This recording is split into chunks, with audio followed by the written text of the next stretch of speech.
eu faço a gravação. Sejam todos bem-vindos e bem-vindas. Damos início ao nosso grupo de mística e reflexão Nossa Senhora da Libertação, dando as boas-vindas a todos e todas. Raymond, faça a gentileza de fazer a abertura. Obrigado, Leandro. Durval, querido, a gente ia agradecer muito a sua disponibilidade de estar conosco. Esse nosso grupo aqui é um grupo que iniciou-se no mês de março de 2020, março ou abril de 2020, e a gente se encontra todos os domingos às 18 horas. Todos os domingos. Um domingo sim e um domingo não. Nós temos a celebração eucarística com o padre Ricardo Rezende, que celebra conosco. E domingo sim, domingo não, a gente tem um momento de uma reflexão, seja de conjuntura política, seja de algum tema ligado à espiritualidade. Esse é o nosso grupo de mística e espiritualidade Nossa Senhora da Libertação, composto por companheiras e companheiros que são todos de muita luta, todos companheiros que acompanham a gente aí nas trajetórias sociais e políticas e religiosas da cidade do Rio de Janeiro. Então, você seja muito bem-vindo. Estou vendo que está aí também o Micael está aí conosco, né? O Michael, seja muito bem-vindo, viu, Michael? Que é companheiro também lá de Belo Horizonte. Durval... É que nós estamos em Nova Viçosa, juntos ele está também participando. O Michael está aí também, ótimo. Pois é, o Durval é um companheiro nosso, gente, que foi durante muito tempo deputado estadual pelo PT em Minas Gerais, e é um homem da formação, da educação, professor nos Institutos de Filosofia e Teologia de Belo Horizonte, e hoje é conselheiro do Tribunal de Contas do Estado do Rio de Janeiro. As meninas botavam para mim no A gente o recebe aqui com muita alegria e com muito agradecimento. Seja bem-vindo, Durval. Obrigado. Só que não é do Rio de Janeiro, não, é de Minas Gerais, né, que eu estou no Tribunal de Contas. Eu falei do Rio. Eu falei do Rio. Não. De Minas Gerais. Raymond é carioca agora. Raymond é ainda carioca. mais do Rio, né? A gente não pode falar muito, Nossa, não. mãe. Porque nos órgãos de controle, no Brasil, é um consenso que não é um bom exemplo. Mas tudo bem. É uma alegria estar com vocês nessa análise de conjuntura. Vou trazer algumas reflexões aqui em aberto, né? Em abertas, se elas estão abertas mais para a gente iniciar uma conversa. Eu acho importante um grupo como este, de espiritualidade, ainda sobre a mística mariana da libertação, né? Isso nos dá muita alegria. Merton já dizia, né, que no mundo de crises que nós vivemos, ou se busca apoio numa mística que liberte, ou a gente não consegue realmente ser nada neste mundo. Fico feliz e muito alegre de estar com vocês. E Raymond, esse velho companheiro de caminhada, a gente já tem assim algumas interfaces junto em vários momentos, né? Inicialmente, fazer uma análise de conjuntura é a gente procurar uma leitura especial da realidade, né? Eu acho que isso que é a grande questão, né? Procurar entender, estudar essa realidade que se apresenta, que muitas vezes se apresenta de forma um pouco complexa, né? É ter uma atitude curiosa diante dos problemas da realidade. Então, eu acho que quando um grupo de cristãos procura entender essa realidade e a necessidade de análise de conjuntura é algo permanente, tanto que nós hoje, na CNB, você não começa nenhuma reunião dos bispos que não seja a partir de uma reunião, de uma análise de conjuntura. Existe um grupo preparado de umas 15, 20 pessoas que elaboram a realidade de conjuntura, e para nós, a missão ela não é uma missão para nós mesmos, ela é uma missão para o mundo, né? Então, como que você vai agir nesse mundo sem entendê-lo, sem compreendê-lo, sem ter essa atitude curiosa diante dos problemas que se apresentam?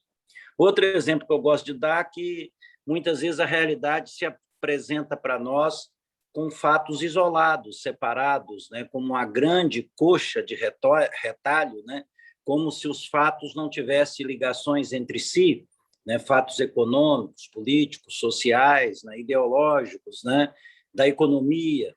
E, muitas vezes, fazer uma análise de conjuntura é procurar a gente costurar esses fatos, para fazer deles uma coxa de retalho que tenha um simbolismo e que signifique alguma coisa. E, para isso, nós, cristãos, usamos as agulhas das ciências sociais.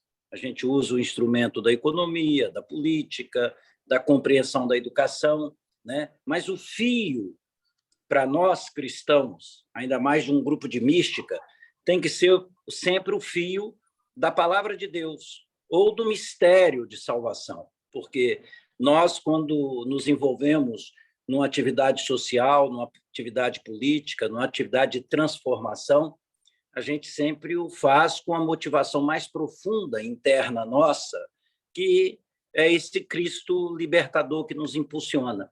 Por isso, eu gostaria que a gente, se fosse possível, aí ser colocado na tela, o Evangelho de Lucas, 12, 54, 59, que é um puxão de orelha que Jesus dá para alguns religiosos da sua época, do seu tempo, né? E um puxão de orelha muito duro, que eu acho que nos interpele nessa necessidade de compreensão. Quem poderia colocar para nós o evangelho aí que eu sugeri?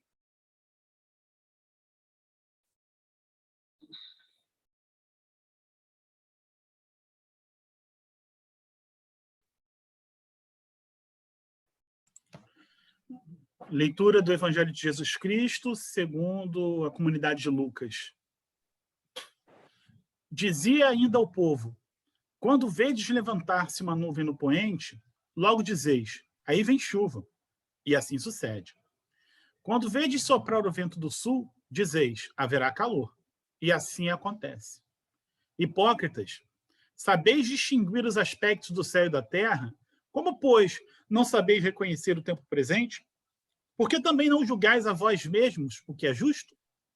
Ora, quando fores com teu adversário ao magistrado, faz o possível para entrar em acordo com ele pelo caminho, a fim de que ele não te arraste ao juiz, e o juiz te entregue ao executor, e o executor te ponha na prisão. Digo-te, não sairás dali até pagares o último centavo. Palavra da salvação. Graças a Deus. Olha bem, eu acho que esse evangelho abre para nós algo muito importante, a gente interpretar os sinais dos tempos, né? E Jesus interroga os seus interlocutores, que eles sabem interpretar os sinais da natureza, né? Quando vai chover, o vento, né? Quando vai fazer calor, né? Mas não sabem interpretar os sinais dos tempos presentes. Esse é o nosso grande desafio ao fazermos uma análise de conjuntura. Quer dizer, como cristão comprometidos, realmente com o discipulado de Cristo, a gente saber interpretar os sinais presentes. Não é fácil, não é fácil. Mas, de qualquer maneira, eu trago essa reflexão para a gente entender a necessidade dessa interpretação, a necessidade da gente ter essa compreensão dessa leitura, né, permanente da realidade que se apresenta a nós. E, ao mesmo tempo, o grande sinal dos tempos ali era, de alguma forma, o próprio mistério salvífico de Cristo, né? O que ele veio trazer, né? Então, nas controvérsias todas e nas polêmicas todas. Então, eu acho que, para nós, vamos tentar interpretar os sinais dos tempos atuais, né? Dentro daquela máxima, né, do enigma da esfinge: decifra-me ou te devoro, né? Esse é o grande desafio. E a gente vê que, muitas vezes, por uma análise errada da realidade, nós vamos interpretar a ação e a missão nossa de forma diferenciada. Só que, quando a gente faz coletivamente, como num grupo como esse, por isso eu não quero eu, sozinho, estar fazendo essa análise, é muito mais fácil. E aí, deixa eu dizer para vocês, durante mais de 40 anos e ainda até hoje, eu sempre sou convidado para um movimento de evangelização, de mística missionária laica, que nós temos muito forte aqui em Minas Gerais, que se chama MOBON, Movimento de Boa Nova, para fazer análise de conjuntura. E nesses pouco mais de 4 séculos, que eu sempre, todo ano, faço mais de uma vez a análise de conjuntura com esse movimento de evangelização de leigos, é um movimento de Caratinga, junto ao trabalho dos sacramentinos, do padre Júlio Maria de Lombardi, mas que hoje eles já atuam em várias dioceses mineiras, atuam também no Mato Grosso, atuam no Ceará, em Manaus, recentemente, tem um grupo grande do chamado Movimento da Boa Nova, e sempre quando a gente vai fazer análise de conjuntura, a gente fala que a realidade se apresenta para nós como um grande quadro, e a gente tem que entender a pintura desse artista, a gente tem que entender esse grande quadro. E para a gente entender esse quadro, começa pela moldura. Eu sempre digo o seguinte, nós temos uma grande moldura, e essa moldura de madeira tem 4 pedaços grandes de madeira. 4 pedaços grandes de madeira. Você tem, que eu chamaria os lados de toda a realidade que se apresenta para nós, para a gente olhar essa realidade. Você tem o lado político, o econômico, o social e o religioso. E eu sempre digo que, se você tirar um desses lados, seriam meros pedaços de madeira. O que garante que eles são uma moldura de um quadro é o fato de estarem ligados sem poderem ser separados, senão seriam 4 pedaços de madeira. Então, eu acho importante a gente ter esse olhar desse quadro e a gente analisar um pouco isso. Como essas realidades se dão em conjunto, eu vou procurar fazê-la nessa mesma visão de conjunto. A primeira coisa, eu acho que nesse quadro a gente tem que ter um olhar internacional. O velho poeta, da origem da minha família em Itabira, vizinho lá da cidade da família do Raymond, Carlos Drummond de Andrade, ele nos diz que da janela da minha cidade eu enxergo o mundo. Então, eu acho que esse olhar internacional é muito importante. Eu acho que nós vivemos nos últimos 30 anos do mundo com o fim de uma guerra fria ideológica, mas uma guerra fria de classe, onde os muros que caíram, não caíram os muros da pobreza, da exclusão, ele é muito importante. Eu acho que o fenômeno acontecido com a queda do Muro de Berlim, a mudança nesse quadro internacional, libertou um monte de fantasmas e monstros que estavam aí, de alguma forma, esquecidos, que a gente imaginou que eles tiveram um papel no final do século XIX, com a visão da eugenia, com os pogroms contra os judeus, onde a intolerância e um nacionalismo xenófobo grande, onde que foi o processo, de alguma forma, com um discurso ideológico anti o outro, anti o estranho, porque foram assim que foram construídos os ditos estados nacionais, foi com um processo de exclusão muito violento, e nós imaginávamos que fenômenos como um fascismo na década de 20 na Itália, o nazismo a partir de 31 de janeiro de 1933 na Alemanha, que isso tinha se perdido, e que a consternação do mundo diante de 60 milhões de mortos, diante o homem se apresenta de forma tão cruel contra o outro, um processo de exclusão, a gente pensava que essas coisas não voltariam mais, que eram ideias que todo mundo, de alguma forma civilizado, iria refutar e rejeitar. Não é verdade. Eu acho que a queda do Muro de Berlim, a Guerra Fria, despertou esses monstros novamente. Então, eu acho que isso que é importante, porque não é um fenômeno só no Brasil. Bolsonaro não existe por ele só, O militarismo, ainda subjacente no Brasil e com riscos e ameaças permanentes à democracia, não é um processo isolado. O discurso de ódio que nós temos no Brasil, o Brasil não é uma ilha em relação ao mundo, não é uma ilha. Eu acho que esse processo a gente vive no mundo todo. E aí vocês vão dizer, olha, mas a democracia não é um valor clássico do liberalismo?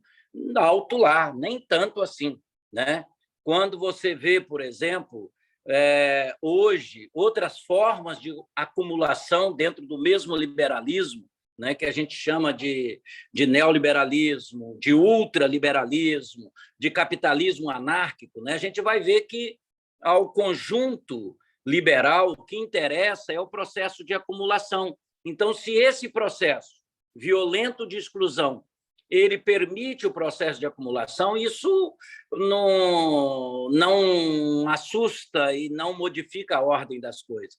Eu me lembro muito bem, não é o Mercúrio, por volta do ano de 1974, 75, que Friedrich Hayek, logo após receber o Prêmio Nobel de Economia, ele esteve no Chile e ele fez uma afirmação lapidar, né? E vamos nos lembrar, foi ele que escreveu, em 1946, O Caminho da Servidão, que é a Bíblia de todos os neoliberais hoje, né? E a Sociedade Mont-Pelerin se reúne na Suíça dos ultraliberais desde 1947, 48, né?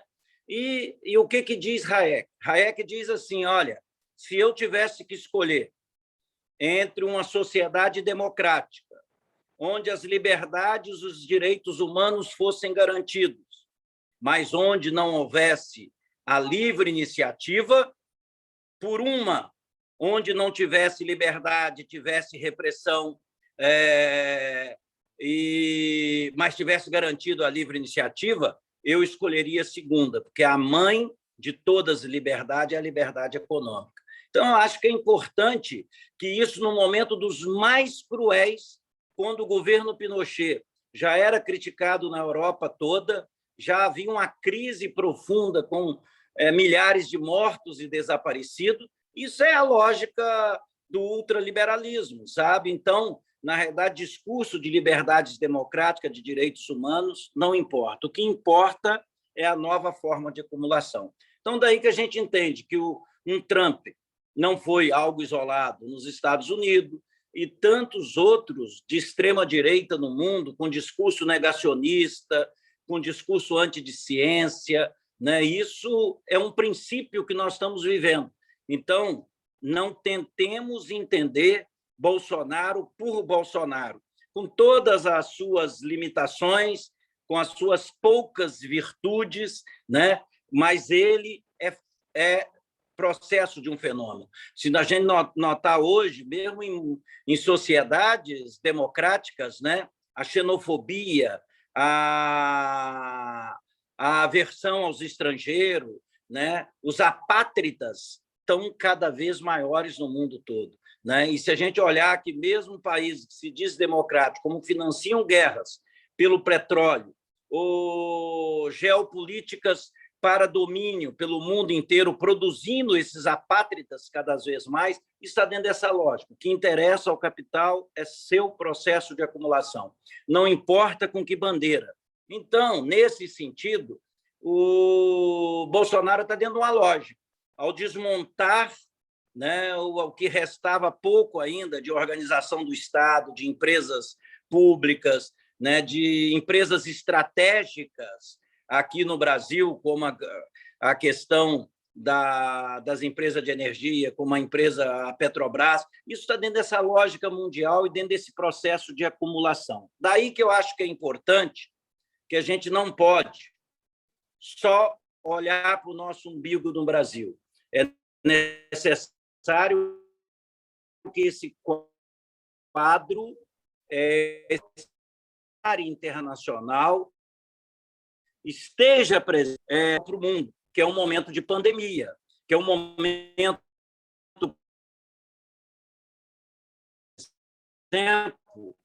onde a inclusão se varem bem, hoje o processo de acumulação dos seus maior acirramento, tanto que tração de riqueza em mãos de poucos. Se a gente vê o quadro internacional, e eu tenho os dados aqui, mas não interessa repassar para vocês, nós estamos vivendo um processo de acumulação. E, ao mesmo tempo, estamos vivendo aqui no Brasil uma situação que pequenas e médias empresas, cerca de 300 a 400 mil, quebraram, enquanto grandes empresas aumentaram o seu lucro. E o processo hoje de exploração da força de trabalho, ele é muito mais violento que anteriormente, através do home office, o teletrabalho, né? É uma forma refinada e confina o trabalhador também dentro do seu lar, na frente do seu computador ou do seu telefone celular trabalhando, onde eles não se encontram e onde não vão criar laços mais coletivos de processo de organização do trabalho. Evidente que a pandemia também produz o seu contrário, como toda realidade.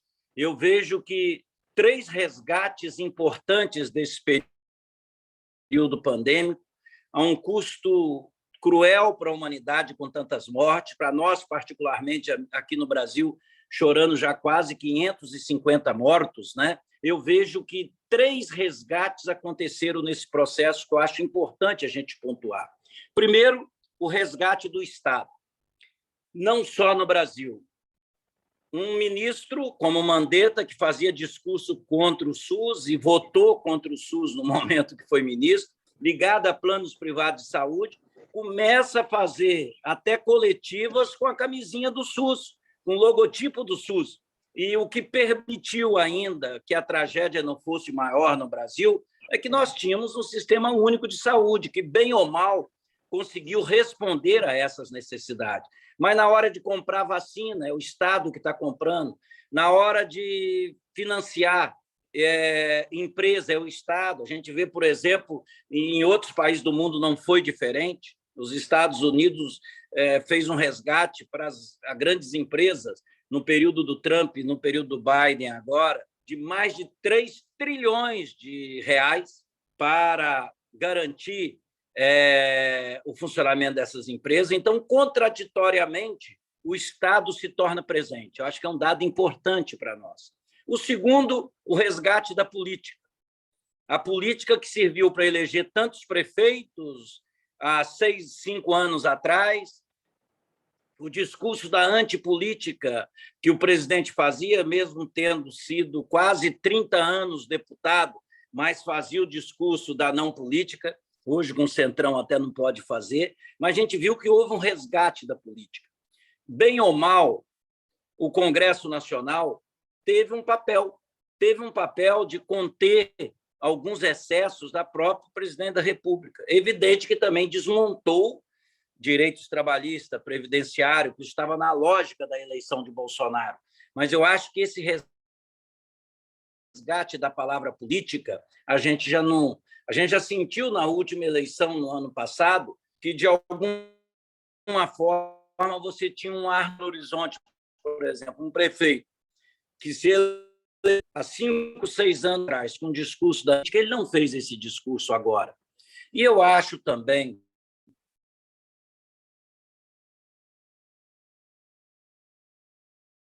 nós tivemos as pessoas grande a Bolsonaro, porque a desumanidade individual dele, que é interessante que outros dirigentes de direita pelo mundo afora não reproduzem, mas a desumanidade dele é tão forte, é tão violenta, que isso está, de alguma forma, trazendo, né, esse despertar um pouco da solidariedade. Tanto aqui a gente começou em Belo Horizonte muitas ações para arrecadação de fundos, de cestas básicas, né?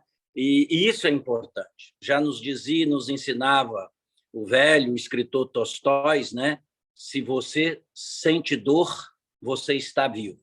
Se você sente a dor do outro, você é um ser humano. Então, eu acho que isso que é importante para nós, esse resgate do humano que a pandemia nos traz.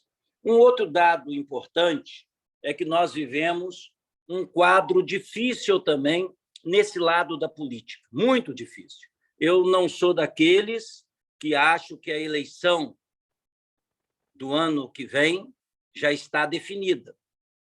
Eu não sou daquele que acho que está claro que Bolsonaro vai perder. Eu ainda acho que vai ser uma eleição muito dura. Eu acho que não tem espaço para uma terceira via, isso está anulado.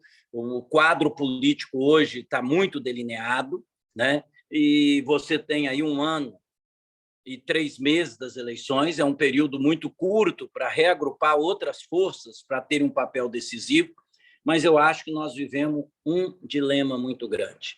Você tem um Brasil armado que apoia o atual presidente. E aí armado de forças policiais, armado com forças paramilitares, com miliciano, quer dizer, todo mundo armado. E, de outro lado, você tem um Brasil amado, um Brasil generoso. O grande desafio é se o Brasil amado vai ser capaz de resistir ao Brasil armado. Essa que é a grande questão. A lógica do voto impresso é dentro dessa lógica. É criar mecanismos, que ainda não sabemos quais, de prestar contas ao Brasil armado como se votou. O Brasil dos milicianos e das forças policiais antipovo, como se votou. Mesmo que a gente vê que cresce uma tênue crítica dentro de alguns setores militares, por exemplo, né? Hoje, nas polícias civil do Brasil, saiu uma pesquisa recente que 45% apoiaria Lula, 33% Bolsonaro, quando na eleição passada foi uma relação de 70-30 com Haddad. Hoje, por exemplo, 85%, segundo pesquisas de 4 anos atrás, apoiavam Bolsonaro nas forças da Polícia Militar. Hoje isso caiu para uns 60%, né? E Lula carrega aí uns 30%, segundo pesquisas feitas para o Instituto de São Paulo e apresentada por um coronel que trabalha, que é mestre e doutor em direitos humanos, um coronel aposentado da Polícia Militar de São Paulo. Mas, de qualquer maneira, nós temos esse desafio, né? E, ao mesmo tempo, um quadro partidário multifacetado, com 35 partidos, onde a questão que se coloca necessária e urgente, né? Que esses partidos podem virar 513, né? Se o Distritão passar. Ninguém tem dito que o único país do mundo que tem esse modelo de distritão para cargo proporcional é o Afeganistão, que não deveria ser um bom exemplo nesse momento que nós vivemos no Brasil. Mas isso é uma questão muito séria para a gente pensar nisso. Essa segundo alguns teóricos, só o Haiti, que teria tantos partidos como o Brasil tem hoje, né? E eu acho importante uma coisa. Diante desse quadro, o nosso métier, a questão da igreja. A Igreja Católica cada vez fala por um número menor de pessoas. Segundo algumas pesquisas em projeções, em 10 anos, o número de católicos deixa de ser, passa a ser inferior ao de evangélico. Apesar da pesquisa também demonstrar que as pessoas que não manifestam religiões ou que não têm religião crescem também, né? Então, eu acho que nós não conseguimos falar como a gente falava há tão pouco tempo atrás por uma parcela maior da sociedade. E, ao mesmo tempo, o conservadorismo e o fundamentalismo dentro da Igreja Católica, que cresce cada vez mais. Isso, para nós, é uma preocupação. Para nós, é uma preocupação. Eu acho que a nossa grande esperança é o Papa Francisco. Eu acho que essa é a nossa grande esperança. O que o Papa Francisco consegue trazer de diferencial no mundo católico, né? Inclusive, eu trago aqui uma reflexão dele, que eu acho que é muito interessante para nós, para pensarmos, né? Que é da Fratelli Tutti, o número 241 da Fratelli, que eu acho que é importante, que ele diz assim: somos chamados a amar todos sem exceção, mas amar um opressor não significa consentir que ele continue a ser tal, nem pensar que é aceitável o que faz. Pelo contrário, amar um opressor corretamente é procurar de várias maneiras que deixe de oprimir, tirar-lhe o poder que não sabe usar e que o desfigura como ser humano, quer dizer, um poder que o desfigura como ser humano. Perdoar não significa permitir que continuem a espezinhar a própria dignidade, a dignidade dele e a do outro, ou deixar que um criminoso continue a fazer o mal. Então, eu acho que o Papa nos indica aí que a forma da gente amar um opressor, alguém que está fazendo mal, é você tirar a arma da mão dele. Você tirar, e essa arma representa o poder. Então, eu acho que é o grande desafio nosso, como trabalhar isso nas nossas comunidades cristãs, católicas, né? Nesse momento crucial que eu acho que a gente vive e que cada vez mais caminha para um conservadorismo. Você vê, por exemplo, o nosso bispo aqui, auxiliar de Belo Horizonte, o Dom Vicente Ferreira, vem sofrendo um ataque, né, daquela comunidade, daquele Instituto Dom Bosco do Rio de Janeiro e de outros, até vinculado mais diretamente à renovação carismática, de forma violenta. Interessante que, recentemente, foram colocados, ele é bispo e acompanha a questão dos atingidos por mineração lá em Brumadinho, até faixas na cidade toda, assim, dirigida ao arcebispo Dom Valmor, que nós queremos rezar, não queremos política, não queremos esse bispo aqui. O carro dele chegou a ser agredido, arranhado, né, numa noite que ele esteve lá com os atingidos por mineração, por grupos católicos. Então, você vê que os grupos estão cada vez mais intolerantes, e eu acho importante a palavra do Papa nesse momento, porque é o ponto de partida para uma ação nossa, né? É o ponto de partida, né? A 241 da Fratelli Tutti, né? Acho que é importante isso. E, para finalizar, alguns desafios que eu acho que se colocam para nós nesse momento, que eu queria partilhar com vocês. É a questão como organizar e mobilizar, né, a sociedade. Nós estamos avançando na vacina, as regras de restrição e de isolamento têm diminuído um pouco, mesmo mantendo as regras sanitárias e de proteção, né? A gente tem que superar o institucional. Eu acho que é o grande desafio aí. Os partidos de esquerdas, né, têm falado muito para o institucional, para a ação dentro do parlamento. Eu acho que o movimento e a mobilização de ruas é fundamental nesse momento. Se a gente olhar, é o exemplo do Chile, foi o exemplo da Argentina, foi o grande exemplo, né, dos nossos irmãos indígenas da Bolívia. Então, eu acho que, e se nós notarmos bem, a direita é boa em mobilização de rua. Boa, e o Bolsonaro tem conseguido fazer isso, essas mobilizações de rua, né? E, além do mais, 2013 é um exemplo, que até a esquerda e a direita foram para a rua e nós fomos, de alguma forma, manipulados pelas ruas, né? O segundo desafio é em relação ao projeto de um governo democrático e popular. Eu falo isso, que o Lula tem que ter um projeto um pouco esquizo. E explico a verdadeira acepção do que é. Porque, olha, é uma dialética que alargar para torcer o nariz ou achar que não se deve conversar. Fernando Henrique até anunciou o Pércio Arida, que poderia turno, que não existe terceira via, o Pércio Arida falou abertamente, né? Ele tem conversado com o Kassab, né? E provavelmente no Nordeste nós vamos ter muitas viúvas e viúvos do Centrão que vão procurar. Então, eu acho que vai ter que alargar, não tem outro jeito.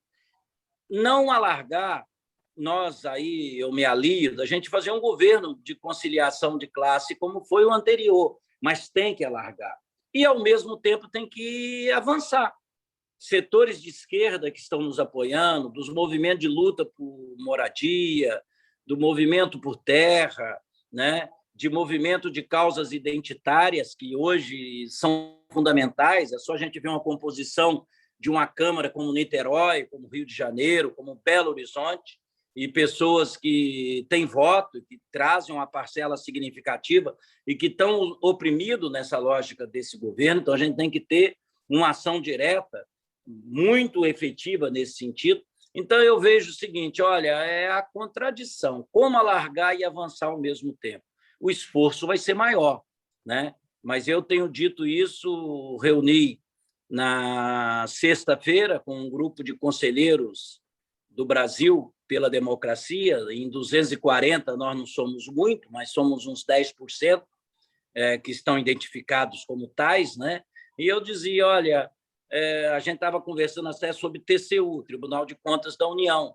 Eu dizia, olha, algumas mediações têm que ser feitas, nós não vamos querer achar que vamos ganhar só com o discurso, né, avançando na questão das esquerdas, e nós temos muitos problemas aí com a consolidação da democracia no país. Então, eu acho que a gente tem que ter alarme grandes diálogos que eu acho. Durval, Oi. Eu te peço que você volte ao último raciocínio, porque a gente perdeu os últimos pontos. Último ponto. Raimon, vou sugerir que a gente feche as câmeras. Os desafios. De repente facilita É isso. Não, Durval. Facilita só esse último ponto. A transmissão. Esse último ponto, Durval. É o diálogo, o alargar e avançar. Você falou alargar e avançar, preciso alargar, mas ao mesmo tempo avançar. Esse desafio de fazer as duas coisas juntas, a partir daí. O que eu disse é o seguinte, que eu tenho defendido que o Lula vai ter que ter um projeto de governo, claro, que traga novidade em relação ao que foi o primeiro governo. Setores mais à esquerda estão pedindo isso, e setores nossos, dos movimentos sociais católicos, cristãos, estão pedindo isso, que o governo traga novidade. Não houve alguns procedimentos históricos de conciliação e que as pessoas estão querendo mais, né? Mas, ao mesmo tempo, só isso não garante a vitória. A gente tem que buscar aliança com alguns setores. E não adianta torcer o nariz se o Lula conversa com o Kassab. Ou o Renan é ponta de proa dele no Nordeste. Então, eu tenho levantado que nós temos que fazer um movimento um pouco de sanfona, de alargar e avançar, né? Um programa de governo que acene por isso. E algumas coisas, né? Eu acho que isso fica um pouco esquizofrênico, né? Um esquizo, né? Naquela verdadeira percepção de Deleuze, né? Você vai ter um movimento esquizo. Nós vamos ter que fazer assim, senão a gente não ganha as eleições. Isso seria uma tragédia para o povo, a continuidade desse projeto de ódio, a continuidade desse projeto de preconceito, de marginalização, de morte, um projeto de morte, né? Um projeto de morte. E que, com esse último episódio da internação do Bolsonaro, por causa da prisão de ventre dele, né? Mostra claramente também mediático, que ele vai tentar trabalhar com seus seguidores e que o chamam de mito, né? Mito a gente aprende na velha filosofia grega, né? Que é uma interpretação equivocada da realidade, limitada da realidade. Os mitos não interpretam a realidade. Ou no Bom Aurélio nos diz que mito é farsa, é mentira, né? No Bom Aurélio coloca isso. Então, eu acho que a gente vai ter que viver, até pela força desse projeto de direita, de extrema de direita, a gente vai ter que ter diálogo com algumas forças que alguns não gostariam, né? Mas, ao mesmo tempo, a gente tem que avançar. Então, daí que eu digo isso. O 4.3 do desafio é a questão do diálogo naquilo que eu considero próprio nosso, com a questão dos evangelhos, né? Pode ser que algumas igrejas, a força do pastor, a determinação do pastor, como no Rio de Janeiro, né, do traficante, da milícia, é muito forte nos nossos irmãos evangélicos e também em alguns setores conservadores católicos, né? Eu acho que a gente tem que buscar esse diálogo. Interessante que eu vi na Folha de São Paulo, na última grande pesquisa da Folha, o que leva um evangélico, o que leva um evangélico a votar, é interessante que aparece lá. A questão do pedido do pastor vem como quarto ou quinto item, mas é a preocupação com a saúde, com a educação, com a segurança, também no combate à corrupção, né? E a questão é bem diluído, a questão daquilo que o pastor pede. Então, eu acho que a gente tem que dialogar, acho que é o grande desafio das forças democráticas, como promover esse diálogo com os setores evangélicos, que hoje, praticamente, do ponto de vista numérico, né, já se aproximam da população dos católicos. No caso do Rio de Janeiro, o censo mostra que até é maior o número de evangélicos do que católicos, né? O outro desafio, o quarto desafio, é enfrentar a batalha das redes sociais. Mesmo que tenhamos robôs, uma rede social manipulada, a gente tem que atuar nas redes sociais. Nós não temos como concorrer do ponto de vista da remuneração, porque se você olhar, por exemplo, na hora que coloca lá o empresariado, olha, 58% dos empresários apoiam ainda Bolsonaro. É a maior base de apoio dele é dos empresários. Então, daí que a gente tem que usar os movimentos, as redes sociais de mandatos de parlamentares comprometidos com a causa dos partidos de esquerda e essa social, né, e tantos outros instrumentos aí, tem que atuar e a gente tem que ter... É uma batalha. Eu acho que hoje a questão das redes sociais é uma batalha que nós negligenciamos nas últimas eleições. Nós não imaginamos que tivesse a força que tivesse. Eu me lembro que há cerca de 12 anos atrás, 10 anos atrás, quando eu fui candidato a prefeito em Contagem, o nosso marqueteiro dizia assim, eu não sei se a rede social, isso há 10 anos atrás, se as redes sociais prejudicam ou garante uma vitória de um candidato, mas que prejudica. Isso eu tenho uma intuição. Eu não sou forte em redes sociais. Aí veio o discurso da minha atuação nos direitos humanos, né, os meus quase 20, 30 anos, se colocar o período da igreja em atuação nos direitos humanos, que direitos humanos é defesa de bandido.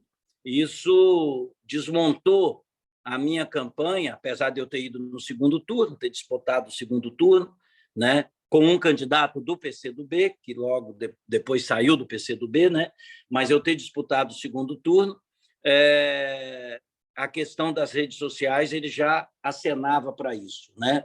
Uma outra questão que eu acho importante é que a gente não pode só ter uma vitória eleitoral, a gente tem que ter uma vitória política, né? E ter vitória política, a gente está dialogando constantemente com os movimentos generosos de defesa da vida, de defesa da luta, de defesa dos direitos humanos, por conquistas, né? Então, eu acho que, nesse sentido, a campanha ela tem que ser um passo e um avanço organizativo. Ela não pode só ser contando voto, ou só nessa perspectiva de que nós vamos vencer. E, finalmente, o último desafio é o desafio do legislativo. As pessoas estão falando muito em candidatura de esquerda, estão falando muito no executivo, estão falando muito em eleger Lula. Se nós não elegermos deputados federais e senadores para darem sustentação do governo, não tenham dúvida, o Centrão volta a ter protagonismo e, de alguma forma, um governo vai ter que conversar com eles. E o Lula tem percebido isso. O Lula, pessoalmente, tem procurado muitas lideranças e insistido na candidatura no Legislativo. Aqui, por exemplo, o Patrus Ananias, que foi ministro do Lula, não seria candidato, e o próprio Lula conversou com ele e insistiu pela candidatura. E ele tem feito isso do Rio Grande do Sul ao Amapá, insistido muito da gente pensar também o legislativo, né? O Raimundo está dentro de uma Câmara Municipal, sabe como que é importante você ter 10, 15 vereadores de esquerda que defendam a vida, que defendam os setores vulneráveis, que levantem a bandeira dos direitos humanos, né? Isso é muito importante. Então, eu acho que é um desafio para nós, não só votar em Lula, votar na chapa da esquerda, mas votar também em parlamentares que vão dar sustentação a essa chapa. Então, seria isso que eu acho como os sinais dos tempos que a gente viu no início que nos desafiam agora. Quer dizer, a gente entender que a realidade tem complexidade, não é só no Brasil, e, ao mesmo tempo, esses desafios que se apresentam agora para todos nós. E agora abrir para uma conversa com todo mundo aí. O que eu não souber responder, o Raimon responde. Eu não. E eu? Mas, Leandro, coordena aí, Leandro. Vamos abrir umas inscrições. Não sei se já tem alguém inscrito. Leandro, comanda aí para nós. Perfeito, fico aqui à disposição. Eu estou olhando aqui o chat, olhando as mãozinhas levantadas. Quem desejar fazer perguntas, comentários. Eu tenho o meu aqui, o Durval. Começa você, Leandro. Começa você. Então, começa, Leandro. Durval, as últimas eleições presidenciais, nós perdemos de 57 a 47. Eu acho que é muito pouco pensar em 10 milhões de pessoas, em vista de uma nação que está ferida, que está magoada, 540 mil mortos, a fila da comida está grande, as pessoas nas ruas das grandes cidades estão aumentando, o desemprego está recorde. Não pode ser apenas uma busca por uma eleição, por um voto ou por 10 milhões de votos, 57 a 47, há 4 anos atrás. O que a nossa luta, o que a nossa militância, o que a gente pode fazer para que esse trabalho seja constante daqui para frente? É a minha primeira pergunta. Agora a gente passa a palavra para a Gláucia e eu vou anotando aos outros aqui. Jorge Alexandre, depois Raimon, é isso? Gláucia, não, Jorge... Gláucia e Jorge Alexandre. Gláucia. Olá, pessoal. Olá, professor. Boa noite. Entrei na sala sem cumprimentar, porque já entrei atrasada. De início, eu agradeço muitíssimo a sua fala. Ela foi muito esclarecedora, muito completa e ajuda muito a gente a pensar. Mas, reforçando, né, o que já foi colocado, essa questão de como é preciso ampliar um projeto político. Isso é uma preocupação, a gente já chegou até a ter algumas discussões aqui no grupo. E a minha pergunta o que vai ser preciso para um projeto político ser capaz de aglutinar vários projetos em si, né? O senhor já colocou alguns pontos, mas, assim, pensando na população pobre da Baixada Fluminense, que está acostumada a vender o seu voto, né? Eu já falei isso várias vezes aqui no grupo, eu trabalho em Nilópolis, então essa é uma prática cotidiana. E tem a questão do postalismo muito forte, mas essa é uma tônica.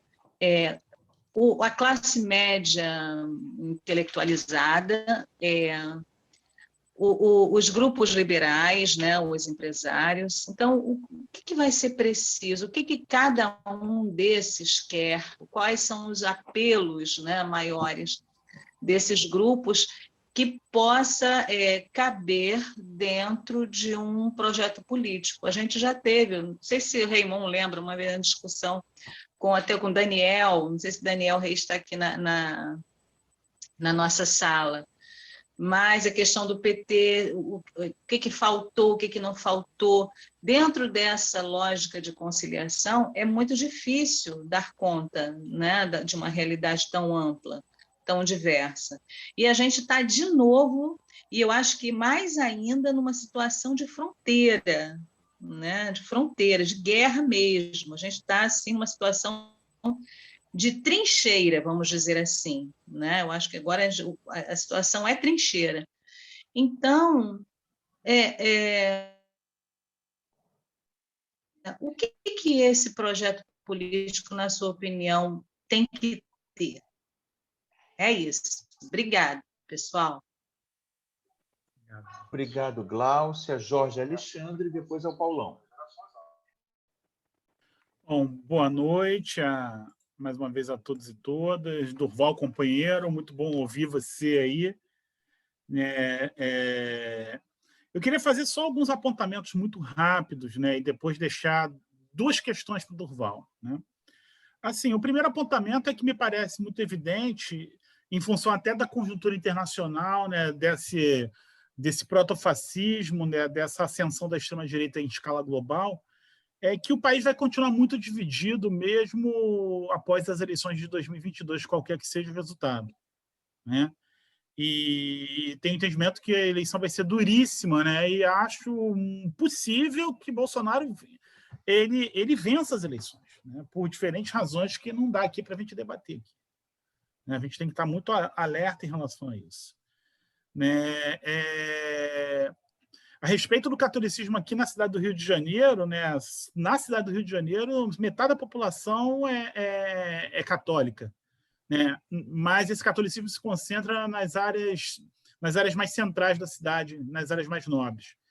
Na periferia, no extremo da cidade, nas áreas mais periféricas, né? Santa Cruz, por exemplo, 7 em cada 10 pessoas são evangélicas. Em Campo Grande, 6 em cada 10 pessoas, segundo dados do censo de 2010. Então, assim, essa já é uma realidade que já virou, né? A Arquidiocese do Rio de Janeiro, que compõe que é o território da cidade, né? O município do Rio, é a segunda capital mais evangélica do país, só perde para Porto Velho e Rondônia. Eu acho que isso dá uma dimensão do que o Durval colocava aí sobre esse declínio, sobre essa presença da Igreja Católica, né? A minha primeira pergunta, Durval, para você é o seguinte, né? Em que medida você acha que nós estamos em meio a uma guerra fria que está sendo disputada dentro do Brasil, cujos principais agentes de uma guerra híbrida, perdão? Em que medida você acha que existe uma guerra híbrida operando no território brasileiro, cujos principais agentes são os militares brasileiros, a partir das suas conexões internacionais? Né? Só para botar uma lenha nessa fogueira, né?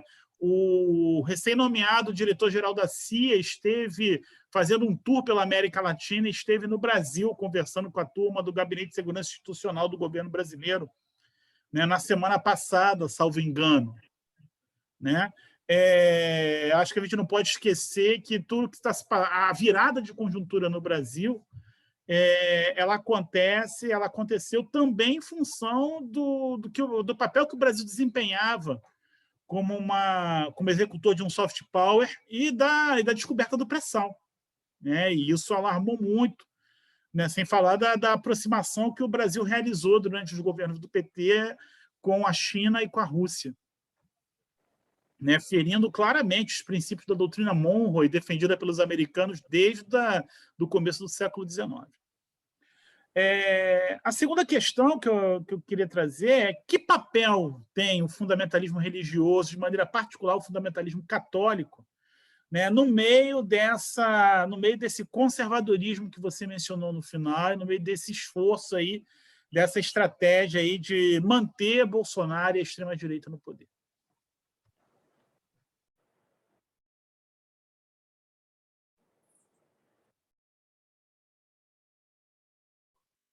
Obrigado, Jorge. Agora, Paulão.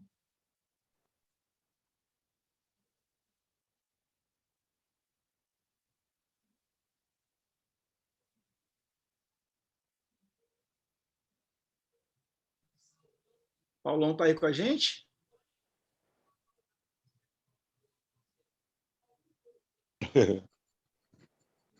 Oi, Paulão. Oi, meu querido, estão me ouvindo? Estamos te ouvindo. Uma boa noite a todos. Boa noite, Raimon. Boa noite, Manos. Boa noite, os demais camaradas e camaradas, que eu não conheço a todos, né? Eu, felizmente, não estou tendo muito tempo para entrar em todas as lives, que agora eu estou tendo essa possibilidade de participar do curso aí, né? Perseu Abreu, né? e está me dando muito trabalho, que tem muita matéria para falar, mas está muito bom. Mas, olha, eu estou ouvindo vocês falar aí, eu, enquanto católico, né? O Raimon me conhece, o Mano também me conhece, da Zona Oeste. Nós somos daquela época lá dos dinossauros, da fundação do PT, né? Quando o PT não era nada, né? Apenas vontade de mudar, né? A vida do povo brasileiro. E conseguimos, né? Com muita luta, levar Lula à presidência da República. Elegemos vários companheiros, prefeito em Angra dos Reis, prefeito em Maricá, e por aí foi, né? Eu acho que a nossa luta foi muito importante. Mas a Igreja Católica, para mim, ela é meio complicada, porque ela não discute nem as políticas sociais com os seus fiéis. E chega na época da eleição, eles falam assim, bota no Bolsonaro, porque o Bolsonaro não defende gay, homossexual, lésbico, parecendo que isso daí é um monstro. Eles criminaliza as pessoas pelo seu gênero, pelo seu sexo. E é uma grande covardia isso, eu acho, porque deveriam respeitar as pessoas pelo que elas são e não dizer que o PT é que é responsável por essa situação de que nós apoiamos homossexuais, lésbicas. Nós não podemos discriminar ninguém. Os índios, né? Os negros. Nós temos que apoiar a todos, ter uma política social que todos tenham direito de sobrevivência. Entendeu? Quer ser católico, quer ser evangélico. E aí os evangélicos, nesse sentido, avançaram e estão ainda muito fortes ainda politicamente, porque eles conseguem eleger deputados, eleger governadores e até o presidente da República, como foi o caso de Bolsonaro. E nós cometemos alguns erros quando Lula foi presidente. Nós não tivemos um meio de comunicação. Agora que nós estamos nos comunicando aí nas lives, né? Graças a Deus, vocês aí estão ressuscitando a militância, a juventude, através dessa live. Mas agora, porque antes a gente não tinha nada. Era só a Globo dizendo Lula roubou, PT roubou, Disseu roubou. Tudo era o PT. Tudo era nas nossas costas. Então, companheiro, eu acho que nós temos que fazer o que a Zona Oeste já começou a fazer.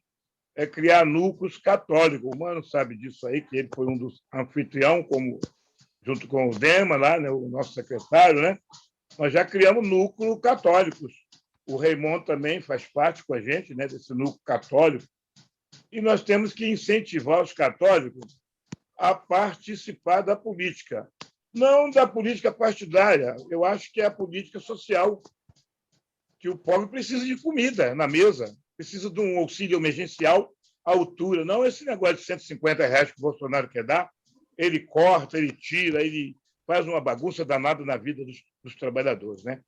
E nós, católicos, temos nós que entendemos um pouco de política, que estamos afinados com o Lula, temos que nos preocupar com isso daí. Como o companheiro falou, realmente nós precisamos de eleger bancadas de deputados federais, governadores, deputado estadual, para dar garantia ao governo de esquerda, que seja o Lula, que seja Haddad, que seja Flávio Dino, quem for que seja. Mas a nossa preocupação não é quem será a cabeça de chapa, é o que vamos fazer para ganhar a eleição, porque realmente nós vamos bater num monstro com muita grana, com generais, com várias forças armadas aí, Exército, Aeronáutica, Marinha. Eles estão, assim, um pouco amordaçados, né? Com tanta besteira que fizeram aí. E, além disso, companheiro, nós temos também a justiça, que ela parece que é cega, né? Ela parece que não quer liberar o nosso companheiro Lula de jeito nenhum, né? A todo momento ainda tem um processozinho, tem aqui um sítio de Atibaia, tem uma porcaria aqui que impede o Lula de ser candidato. Eu acho que eles têm que parar com essa palhaçada, né? De ficar perseguindo o PT, perseguindo o Lula, e botar o Aécio na cadeia, botar os outros ladrões na cadeia, né? Tem tantos ladrões para eles prender aí, como o próprio filho do Bolsonaro com essa rachadinha que nunca vai à frente. Sempre tem um ministro que vai lá e cancela o pedido de condenação do filho do Bolsonaro. Mas eu acho que nós, através dessa live, aí eu quero parabenizar o Mano, o Raimon, o companheiro Dema lá, que é secretário-geral do partido, e todos vocês, por essa iniciativa de abrir essas lives, que a gente possa atingir os católicos.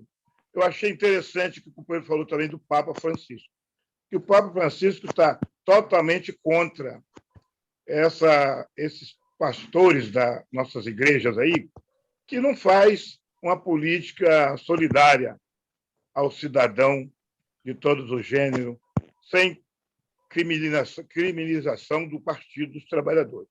Oi, eu não Paulo, sei por quê. Oi, concluindo. Você pode encaminhar sua conclusão, por favor? Não sei por quê. Concluindo, eu não sei por quê que eles querem criminalizar apenas o Partido dos Trabalhadores, quando há tantos outros que estão envolvidos em tanta corrupção, como falar aí do Centrão. Eu quero agradecer a vocês, eu estou muito ansioso.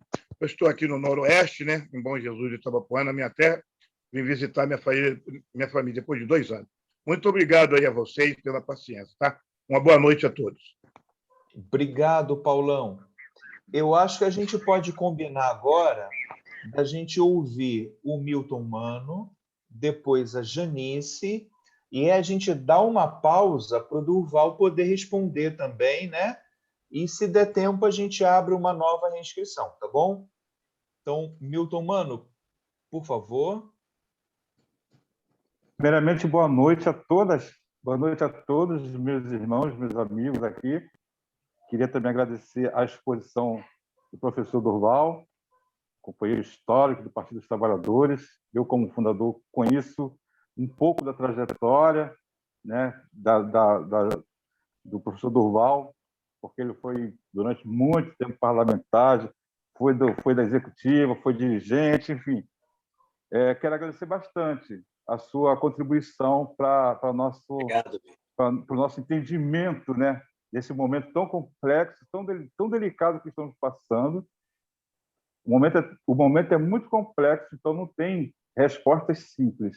A gente tem que se policiar por isso também. Não há respostas simples. As respostas elas vão ser muito difíceis para serem encontradas, mas não impossíveis, né?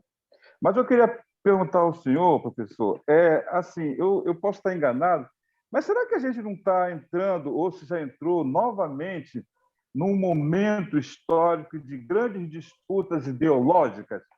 Porque eu me lembro quando eu comecei a militar, muito jovem ainda, a disputa ideológica ela se dava muito forte, capitalismo, comunismo, esquerda, direita. Isso sempre, a Guerra Fria, né, fomentava isso.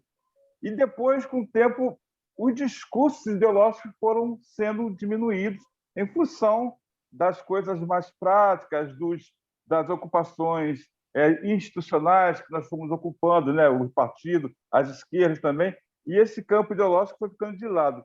Entretanto, o que a gente está vendo hoje, até por várias análises, é que populismo é um discurso muito forte.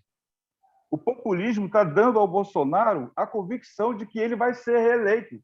Ao Bolsonaro é todo o movimento em torno dele. É pelo populismo que ele fala de forma convincente que ele pode ser reeleito e ele vai entrar nessa campanha para se reeleger em cima do populismo. É o populismo que vem implementando e fundamentando o autoritarismo desse momento que está passando. É um autoritarismo fundamentado em cima do populismo, de coisas assim. Ele tem uma fala que é ignorante, que é grosseira, que é tosca, mas é populista pra cacete. Então, esse autoritarismo que a gente está vivendo, que a gente vê em algumas lideranças do bolsonarismo, ela se baseia no populismo. É o populismo que está fundamentando, por exemplo, o crescimento do militarismo institucional. É o populismo que está fundamentando a milicianização da política. É pelo populismo. Por quê? Ela está nas comunidades. É o populismo que faz a expansão, por exemplo, dos protestantes evangélicos. Eles têm discursos populistas ótimos e entram mesmo. É o populismo que está desmontando o Estado democrático de direito e de forma pelas vias legais, pelas vias legais. Então, estou achando que a gente está passando por um momento tão forte, ideológico, e a gente não está se dando conta. O Partido dos Trabalhadores, que é o nosso partido, né, e de outros tantos partidos de esquerda também, talvez não estejam enfrentando muito bem essa disputa ideológica. E também, como o Paulão, na fala dele, ele deixou muito claro, a igreja, que sempre foi o nosso braço social, né, também está se rendendo, às vezes, ao populismo, ou não quer enfrentá-lo, entende? Então, eu acho que nós temos hoje um grande inimigo de uma sociedade melhor, que é esse populismo que virou um instrumento fundamental. O neofascismo hoje se utiliza bastante do populismo através de Bolsonaro e de sua turma. É isso que eu queria só colocar, não sei se eu vou ajudar, mas é só para problematizar, tá bom, professor? Boa noite a todos. Obrigado, Milton. Janice. Boa noite. Estão me ouvindo bem? Sim. Desculpa não abrir o vídeo. A minha questão vai em relação ao que foi abordado sobre as redes sociais. E como pano de fundo, eu coloco assim, alguns desafios em relação à comunicação.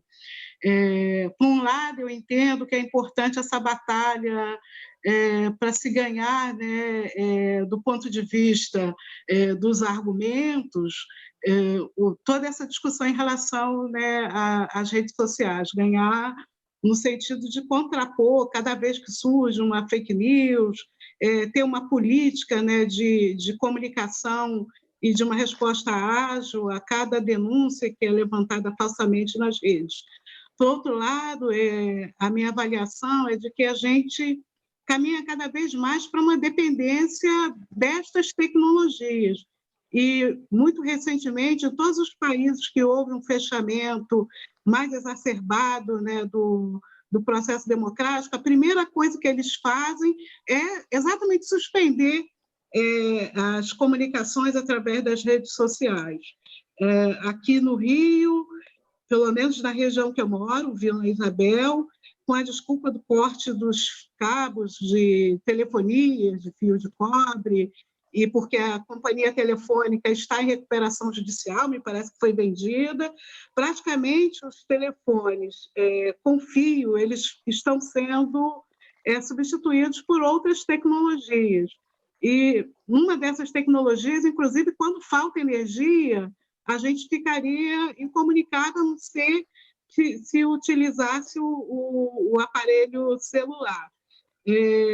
Muitas regiões do Rio de Janeiro, grupos de milícias controlando, inclusive, o acesso à internet. A comunidade só pode utilizar a internet se for aquela, né, divulgada e patrocinada por esses grupos.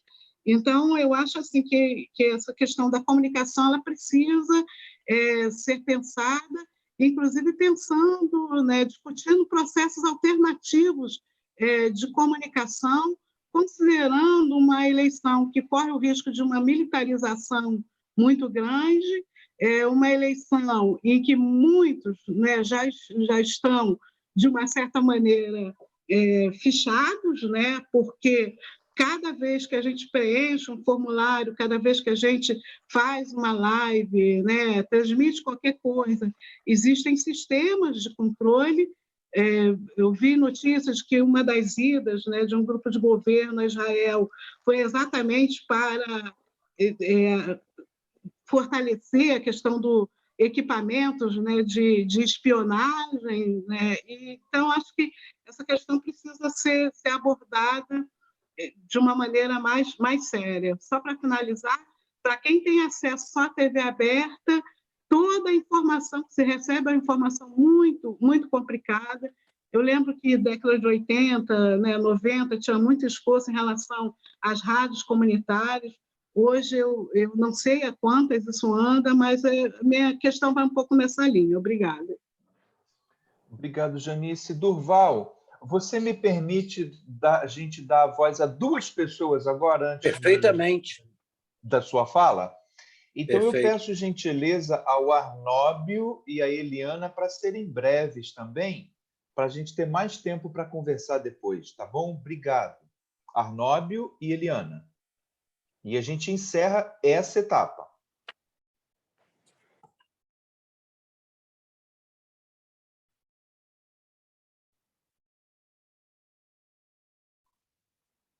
Arnóbio? Você pode abrir o microfone, Arnóbio?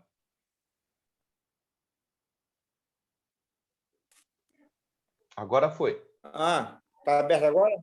Agora Está sim. ouvindo agora? Tá. Eu concordo plenamente com essa explanação também. Acho importante essa frente democrática ampla, né? Porque eu acho que o nosso grande adversário, o mal é o governo que está aí, né? O Bolsonaro. E, inclusive, eu tenho defendido aqui no núcleo e há uma resistência, entendeu? Mas eu acho que não tem outra saída. Mesmo consciente que depois vamos ter dificuldade, né? Com a digo, governabilidade, mas eu acho que não tem outra saída. Minha pergunta, para ser bem breve, é o que você acha que até onde pode ir essa frente, né? Até onde poderia chegar essa frente? E outra coisa, qual é a grande diferença de 2018 para 2022? Seria isso.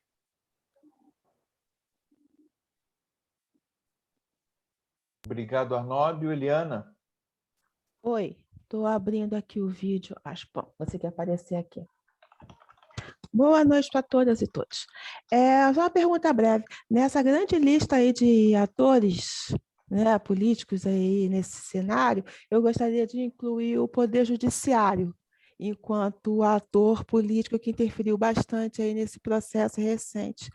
A impressão que eu tenho é que, pelo menos alguns dos ministros do STF, né, sendo específica, tipo o camarada Gilmar Mendes, eu acho que alguns deles perceberam a bobagem que eles deixaram acontecer nos últimos anos desde o impeachment da Dilma, e aí impuseram as sucessivas derrotas aí ao esquema da Lava Jato, tentando consertar a situação. A pergunta é, como você, Durval, vê assim, a disposição do STF em enfrentar o bolsonarismo dentro das suas armas? Por exemplo, aí o Barroso defendendo a questão do voto eletrônico, né? Refutando a questão do voto impresso, o Alexandre de Moraes aí querendo combater a questão das fake news disparadas dentro dos próprios gabinetes do Legislativo. Então, como você vê se o STF está disposto a contribuir no que pode para enfrentar esse bolsonarismo? Obrigado, Eliana. Durval, fique à vontade.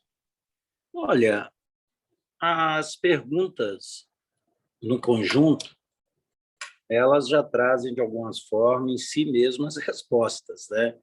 E elas se implicam e se interrelacionam, né? Quando o Leandro levanta só 10 milhões de votos, que trabalho a gente tem que fazer nisso, né? Eu vejo que o Arnóbio nos questiona, né? Qual a diferença entre 2018 e 2022? Então, Leandro, eu acho que tem as duas eleições, que foi só 10 milhões de votos, e tem isso um pouco que você fala, que tem muita gente que conheceu, talvez, o Bolsonaro, se arrependeu. Aparece de quem votou no Bolsonaro no primeiro turno, se a gente fosse fazer só esse raciocínio, 47% na última pesquisa da Datafolha, que votou em Bolsonaro na eleição passada, não votaria agora. E aí você pega o seguinte, isso daria mais que 10 milhões? Daria praticamente quase 30 milhões de votos, né? Mas, ao mesmo tempo, nós temos um terço do eleitorado que não votou em ninguém, que se absteve, que anulou, né? Que votou em branco. Então, as eleições não são iguais. Eu acho que não dá para fazer esse transporte. E eu acho que, ao mesmo tempo, houve, que eu falei de alguns fantasmas que emergiram após a queda do Muro de Berlim, nesses anos de consolidação, né, emergiram fantasma. Então, eu acho que o Bolsonaro ele não é o bolsonarismo, ele é mais do que o bolsonarismo, que representa os militares recalcitrantes com a abertura democrática depois de 21 anos da ditadura militar. Ele representa a direita e a extrema-direita, né? Então, eu acho que nós temos que, aí é o desafio que o Arnaldo nos levanta, como descobrir, né, essas diferenças entre 2018 e 2022. Em que essas eleições diferem? E, ao mesmo tempo, se tem 47% que votou no Bolsonaro na eleição passada e não votaria agora, provavelmente tem outros que vão votar. E ele tem um setor radicalizado. Preste atenção, eu tenho falado isso o tempo todo. E tenho sido, se não fui o pioneiro, muitas vezes isolado. Há um Brasil armado contra um Brasil amado, né? Quem vence? É uma luta, é uma questão. E, ao mesmo tempo, eu acho que o Jorge pontua bem, que eu concordo com ele, que vai ser uma eleição muito difícil, né? E daí que eu faço um discurso, esse discurso eu faço interno, naquela questão que o Arnaldo levanta, de uma frente mais ampla, de uma frente democrática, e aí que eu falei em alargar, né? Mas, ao mesmo tempo, porque eu vejo essa dificuldade no processo eleitoral, mesmo sabendo que a eleição não é o ponto de chegada. Mas, ao mesmo tempo, eu vejo muitos companheiros meus aqui que criticavam muito, e gente de igreja, gente de caminhada, como também gente do novo papel que eu tenho hoje dentro do judiciário, né? Desembargadores, conselheiros, que eles achavam que o PT tinha errado, que o Lula... Hoje eles modificam e dizem assim, olha, a gente tem que ter essa preocupação, quer dizer, como que a gente vai somar com outras forças, dentro dessa linha que o Arnaldo levanta de uma frente mais ampla, mas, ao mesmo tempo, e daí que é a reflexão que o Milton me provoca, Milton, há um setor do eleitorado onde essa guerra ideológica está colocada. O Bolsonaro representa essa radicalização nesse populismo dele, dessa guerra ideológica. Nós também não podemos ser bom moço, um Lulinha, paz e amor, porque, na realidade, nós vamos ser engolidos, porque o Bolsonaro reforça nesse populismo, ele radicaliza as bases dele, falando essas besteiras todas. Ele radicaliza com clareza para que eles realmente assumam a bandeira dele e radicalizem esse discurso. Então, eu acho que uma eleição, o Milton, ela tem espaço para muitas configurações, para muitos pontos de vista, e para frentes diferentes, que tem que ter um discurso ideológico do Lula, e quando o Lula bate um pouco mais forte, por exemplo, agora na questão de Cuba, né, não hesitou o partido e outros partidos de esquerda, e mesmo o Lula, em apoiar Cuba, e alguém vai dizer, mas isso aí, por exemplo, um juiz que não votou no Bolsonaro, que votou no Haddad, um desembargador, aliás, que já foi presidente do Tribunal de Justiça em Minas, falou, o Lula não podia ter falado de Cuba. Eu falei, mas você já esteve em Cuba. Você acha que ele falou errado? Não, mas não devia falar agora. Eu falei, ô Nelson, pensa claramente. Será que o Lula não está falando também? Isso não tem um componente eleitoral? Você não pode imaginar que tem um setor que ideologicamente, nessa visão, que gostaria de ouvir essa palavra dele sobre Cuba, e isso ajudaria a não votar no candidato do PSOL, a votar nele, né? Falou, ou não votar no Ciro, apesar do Ciro ter falado uma besteira mais grande, né, nessa questão de Cuba. Então, eu acho que tem esse componente, Milton, ideológico, que a gente tem que saber o equilíbrio, aí que está a grande sabedoria. Os velhos filósofos gregos nos falavam das virtudes, e nos falavam muito bem de uma temperança. Então, eu acho como que você equilibra essas coisas é o grande desafio, né? E dentro do que a Gláucia levanta. Gláucia, o aprendizado é esse, como ampliar esse projeto, né? E agora, Gláucia, o Lula tem uma qualidade de comunicação que é fundamental. Ele não fala só na razão das pessoas também, ele fala no coração. Quando todos os natais dele, como presidente da República, ele passou com o padre Júlio Lancelotti com as populações de rua, isso é uma mensagem clara que o Lula manda. Quando você fala do morador da Baixada, da pessoa empobrecida, e você diz da compra de voto, eu acho que a gente não vence a compra de voto, nós não vamos ter dinheiro para comprar o contrário e nem farinha. Nós não vamos ter também fiscalização que evita isso. Então, a gente tem que falar no coração das pessoas, é o simbólico.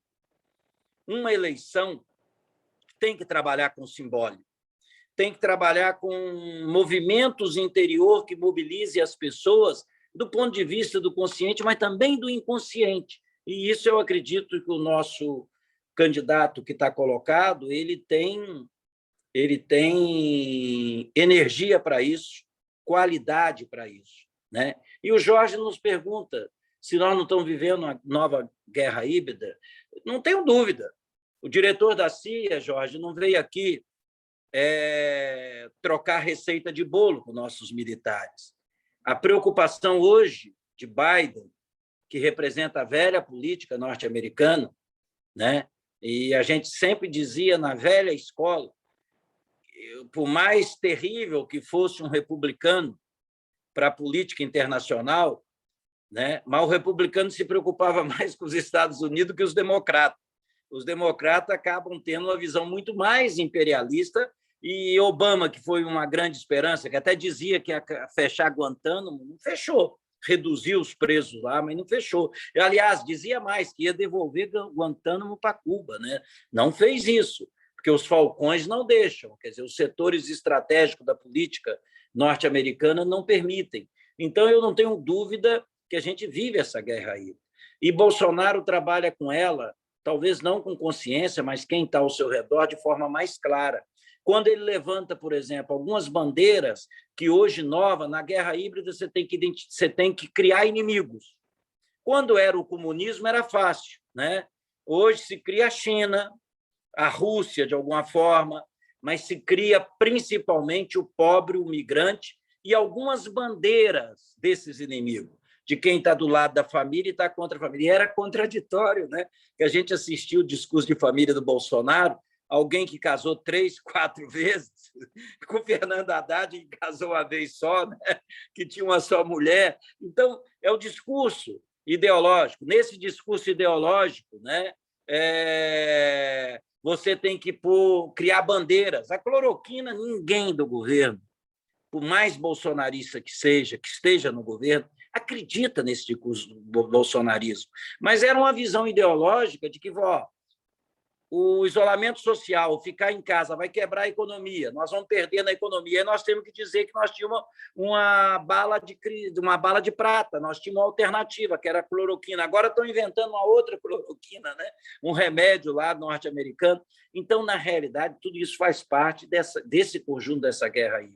Se os Estados Unidos hoje, por exemplo, a região metropolitana de Montevidéu, e caminha à esquerda para voltar o poder no Uruguai, o processo de mobilização hoje na própria Argentina, no Chile, na Bolívia, na Venezuela, em outros países, na Colômbia começa a viver isso, não interessa aos Estados. México, com Obrador, né? Então, não interessa aos Estados Unidos. Eu não tenho dúvida que o Brasil é o ponto-chave para frear novamente um crescimento da centro-esquerda na América Latina, que isso pode representar autonomia e busca de parceiros como China, como Índia, de alguma forma, com a própria Rússia, de forma também muito evidente. Então, eu acho que essa questão da guerra híbrida, o Lula vai ter que criar também seu mecanismo, porque numa guerra híbrida, o fundamental é como você neutraliza essa guerra. Ela tem aspectos estratégicos. E aí que vem uma outra questão que eu acho fundamental que a Janice levanta, que faz parte dessas guerras híbridas, Janice, a questão das novas tecnologias, das redes sociais. E quem manda nelas? Não é a milícia. O controle de nossa vida está numa central nos Estados Unidos, onde toda a vida das pessoas estão ali, como suas tendências, né? E a gente viu, por exemplo, com Bannon e com tantos outros, o que representou na vitória do Trump e do Bolsonaro, essa articulação, né, da agência, mais que o Pentágono, né? Eu acho que tem algo maior que o Pentágono, que é a própria Agência de Segurança dos Estados Unidos, lá da Virgínia, né, que está, de alguma forma, controlando tudo isso. Então, a gente não tem dúvida que, hoje, uma parcela fundamental do poder está nesse controle. Esse é o grande instrumento da guerra híbrida, é a questão das redes sociais. As primaveras árabes demonstraram isso, o processo que se viveu no Egito, que foi abortado, mas na Líbia, no Iraque, né, em tantos outros países, né, eu acho que é importante a gente pensar que esse é o instrumento de quem manda nessa rede. Mas é evidente que nós temos do governo de esquerda, de centro-esquerda na América Latina, e temos forma de buscar parceiros como a China, né? Eu acho que é muito importante. E o Jorge pergunta o papel que tem o fundamentalismo católico, ou mesmo o evangélico, né, em manter, né, o Bolsonaro, esse discurso do Bolsonaro. Talvez, do ponto de vista, principalmente do conservadorismo católico, não representa tanto o Jorge, mas representa o discurso. Bolsonaro precisa de ter discurso de Deus, é assim que é o fascismo, assim que é a direita no mundo inteiro, é a velha questão, né? Se você pegar do ponto de vista da vida moral ou pessoal de um Mussolini, leia, tem um livro aí romanceado,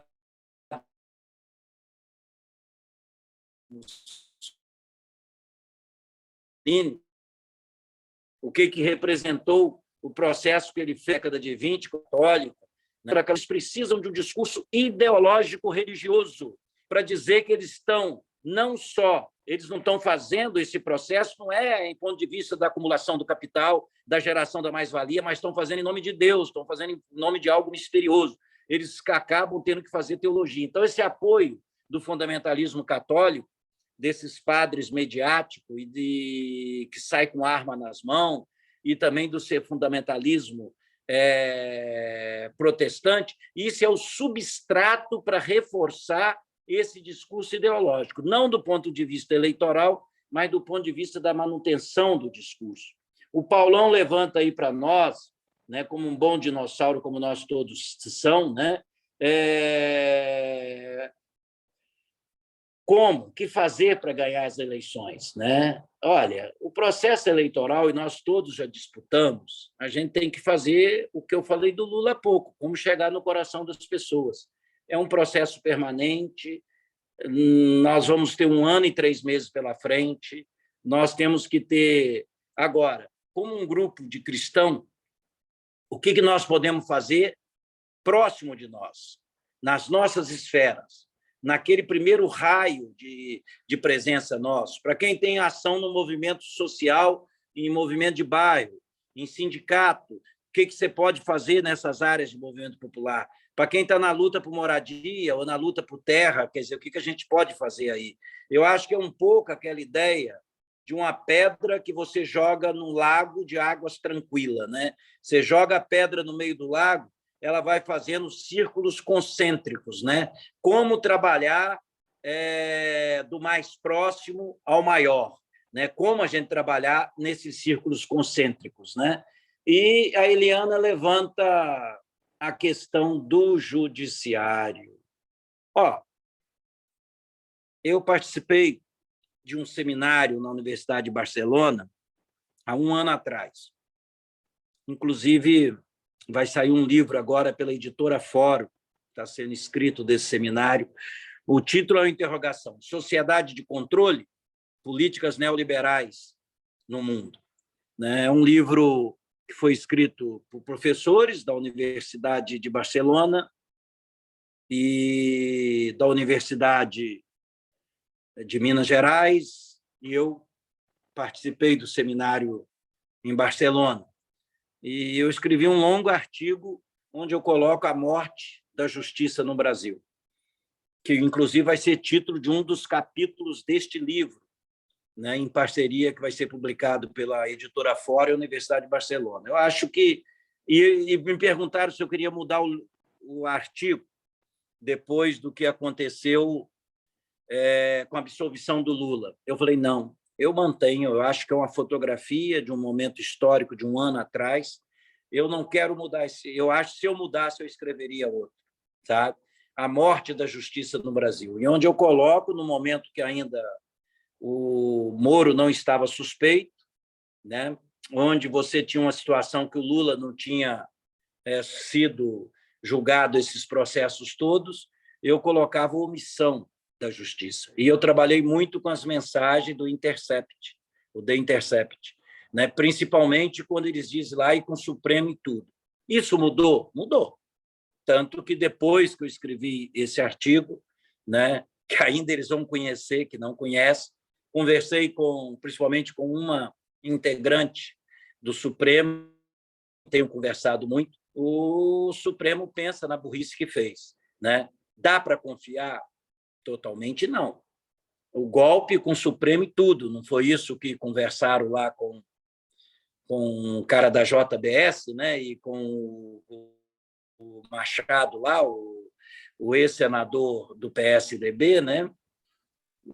E, olha, o Supremo agora... Imagina se o Lula entra na campanha lembrando dos 500 e tantos dias que ele ficou preso e ficasse falando disso, como o outro só gosta lá daquela coisa que, quando mexe, né? E fala tanto que acabou ficando com ele preso, né? E teve que tirar depois pelo nariz, né? Então, o que acontece? Nós temos aliado, nós temos que saber construir aliado. Na iminência de uma possibilidade de golpe, que cada dia está mais enfraquecido por causa das burradas do Bolsonaro e o envolvimento agora na CPI de muitos militares com a questão da corrupção. Essa ideia do golpe está enfraquecida, mas a gente tem que buscar aliado. Eu acho que ter aliados no Supremo é importante, né?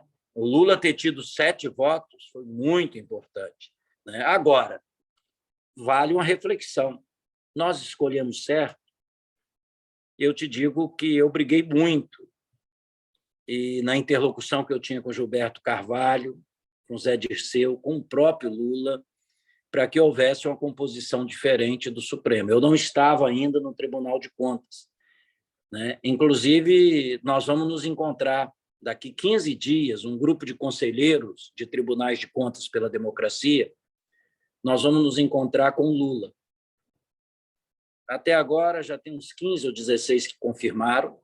Vai ser uma reunião no Instituto Lula, onde nós vamos conversar com ele sobre a campanha, sobre as eleições, o que ele espera de nós, que nós fazemos parte de corte de contas comprometido com a transformação social, mas vários conselheiros falaram, nós queremos pôr na pauta escolha de ministro de tribunais superiores, inclusive do próprio Tribunal de Contas. Isso nós temos que dar um puxão de orelha e dizer o seguinte, tem que ter coragem, tem que realmente pôr gente defensora, com clareza de direitos humanos, das liberdades fundamentais, e companheiros que a gente possa conversar. É assim que é o processo, não adianta. Por exemplo, quando foi escolher o representante, eu entrei numa vaga, da única vaga do tribunal, que é do governador. Tinha 1000 candidatos, né? De todos o naipe, né? E aí alguns amigos falaram, olha, nós vamos pôr quem lá? Você tem um líder de governo que tem formação para isso, que foi 4 anos líder de governo. E o povo falou, olha, nós não temos ninguém de esquerda no tribunal. Tem que ter, temos que ocupar esse espaço. Inclusive o próprio Leonardo Boff, né? A Márcia, que é mais corajosa, os 2 foram no Fernando Pimentel e falaram, tem que ser o Durval. Não dá para ter... E eu me lembro que o Léo falou assim, olha, já cometemos muito erro em Brasília, não podemos cometer também num Tribunal de Contas de Minas Gerais. Então, teve várias pessoas que se mobilizaram e que eu deveria aceitar. Então, nesse sentido, isso é um... né? Eu acho que o tribunal está tendo uma posição correta ao liberar a CPI contra o voto impresso, mesmo esse Barroso, né? Uma ação na questão das fake news, né? E numa visão garantista, que nós sempre falamos, olha, você tem um ministro que fica na visão positivista da lei e sempre outro que tem um olhar garantista, quer dizer, na visão da Constituição, na visão das grandes liberdades estabelecidas na Constituição, e que mostra que a farsa jato, né, foi o que foi. Então, eu acho que isso, Eliana, é algo que a gente tem que olhar, temos que ter carinho para isso, com toda certeza. Eu acho que eu abordei todas as questões, apesar de não ter nenhuma pergunta formal, eu acho que elas se complementam. Mostra que o grupo tem uma preocupação. Agora, essas questões, elas não têm uma resposta, né? Eu tinha um velho professor de filosofia, ele, quando deu aula para mim, ele já tinha quase 90 anos, lá no Seminário Santo Antônio, em Juiz de Fora, pertinho de vocês aí do Rio de Janeiro, né? A gente fala que lá, quando um juiz forano abre a janela, sente a brisa do mar assim batendo na janela da sua casa, mas ele dizia assim, olha, ele era muito interessante, muito na linha da velha doutrina social da Igreja, de ler as encíclicas sociais com a gente. Ele falava assim, olha, professor Argrives, ele falava, olha, a resposta boa é aquela que não tem resposta. A pergunta boa é aquela que não tem resposta. Então, eu acho que essas perguntas todas são respostas que a gente vai descobrir na caminhada mesmo, né? E mais ainda, que nós vamos responder juntos, né? Se a gente perguntasse elas próprias ao Lula, eu acho que também ele responderia dessa forma. Então, eu acho que essas perguntas, essas indagações todas são as minhas também. Como que nós vamos resolver isso?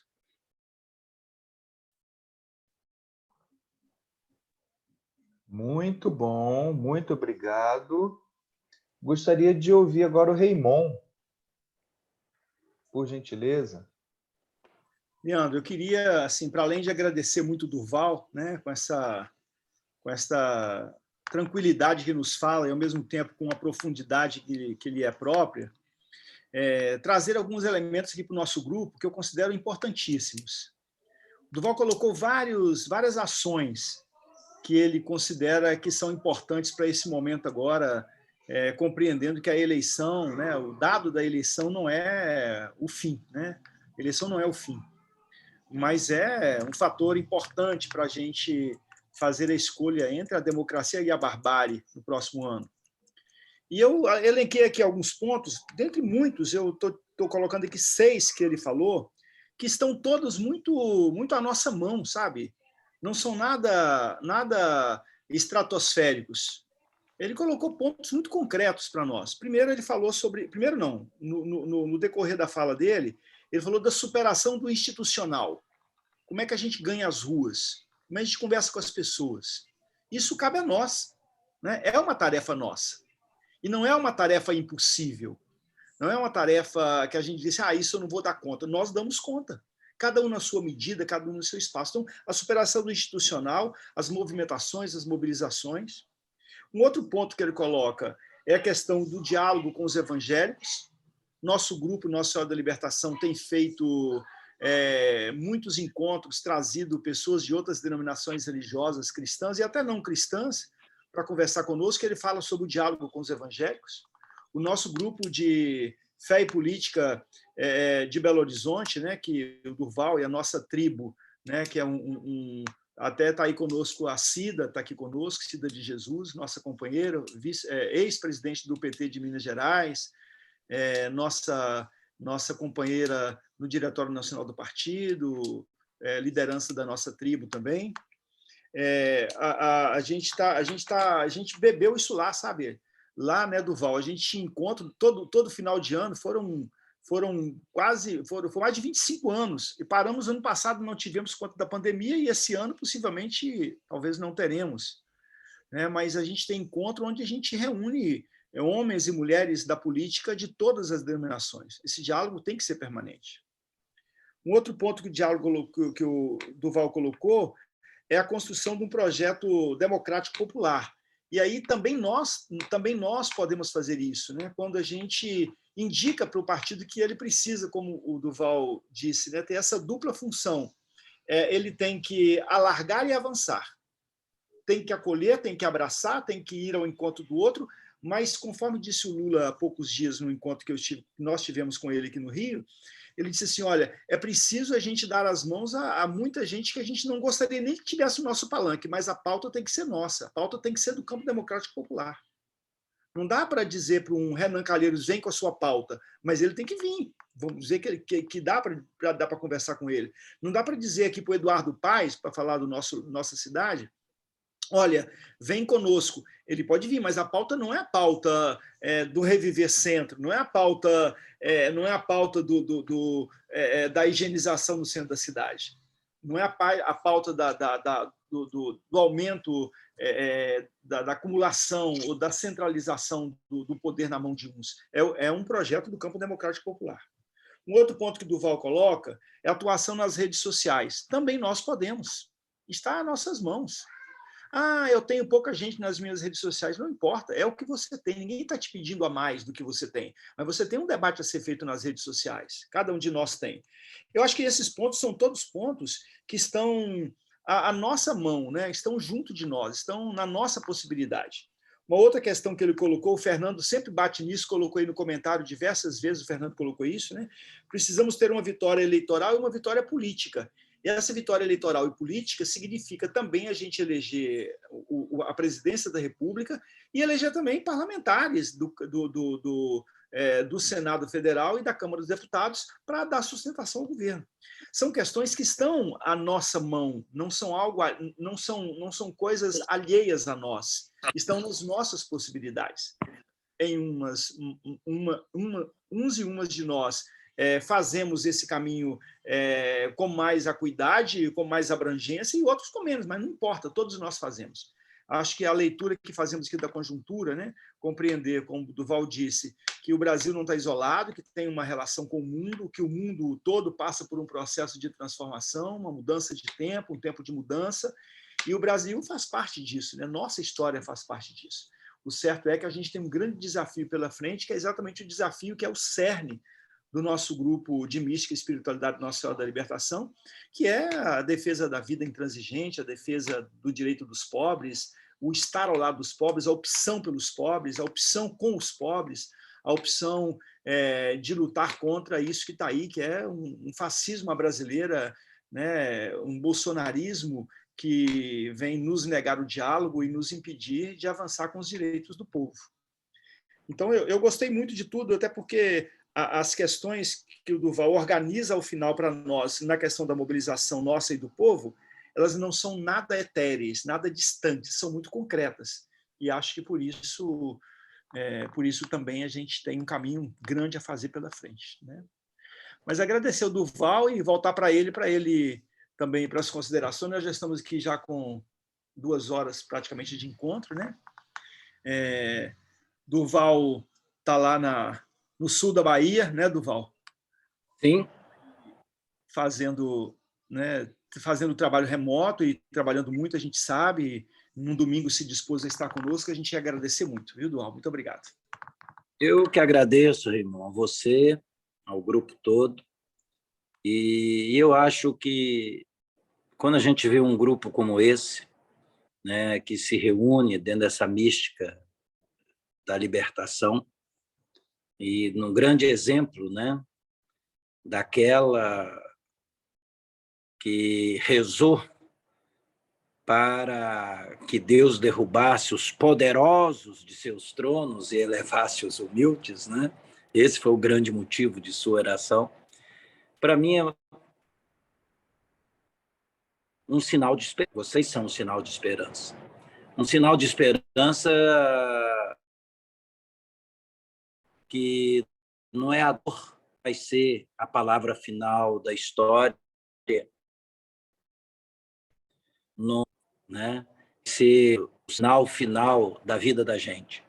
Então, eu acho que mais que a eleição do ano que vem, é como a gente chega até as eleições, resgatando grupos como esse, né, com esperança, dentro dessa visão da libertação, isso que é fundamental. Mas eu acho que vocês são esse sinal vivo mesmo da nossa esperança, tá? Continue firme, contem sempre comigo, e nós já temos uma parceria muito grande de trabalho hoje com a equipe do Raimon, que a gente pudesse estender isso para tantos outros. Ontem eu tive uma alegria muito grande, que um dos primeiros parlamentares, quando ainda era do PT, que nós ajudamos a assessorar toda a estrutura do seu mandato, aí no Rio de Janeiro, né, foi o companheiro professor lá de História, né, ele estava ontem na nossa live do Movimento Nacional de Fé e Política, o Molon? Cida. Molon. Molon. Ele ficou muito feliz. Há 10 anos atrás, a gente já teve uma parceria com ele, quando ele era do PT. Então, para nós, isso tudo é muito bom. Nós estamos mais próximos do que a gente imagina. Um abraço carinhoso, né?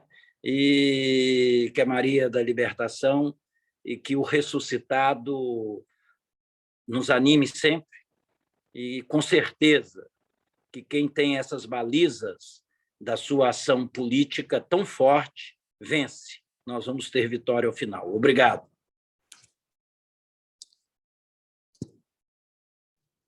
Nesse finalzinho aqui, Leandro, tem algum aviso, Leandro?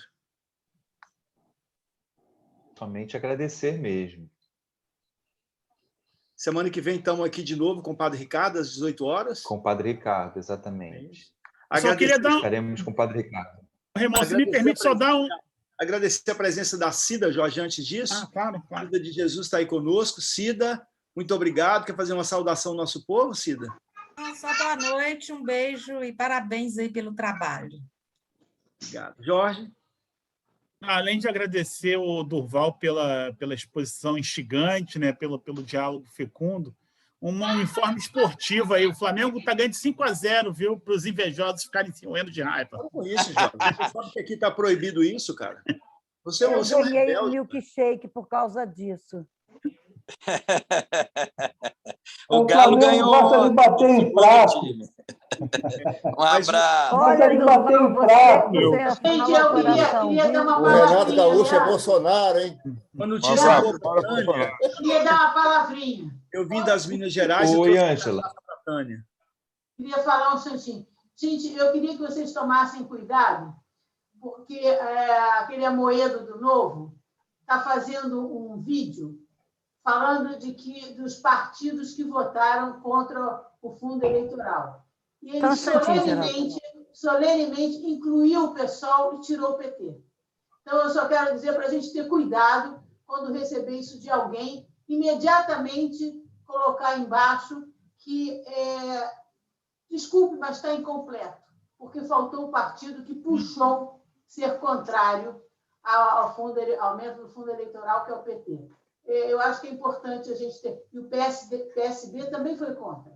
Tá? Ele botou o Novo, o Avante, o Podemos, o não sei o quê, um monte de mentira e o PSOL, para poder amenizar a coisa. Mas tirou a gente. Então, o partido pode ser novo, mas é velho na desonestidade intelectual, né? Isso, mas para você que pensa, porque as pessoas estão recebendo isso e estão comendo gato por lebre. Então, eu tenho me posicionado e eu só peço que vocês fiquem atentos. Muito bem, Ângela. Ele fala com aquela retórica dele, com aquela babaquice dele, né? E muita gente cai na esparrela. Está aí o Centrão entrando.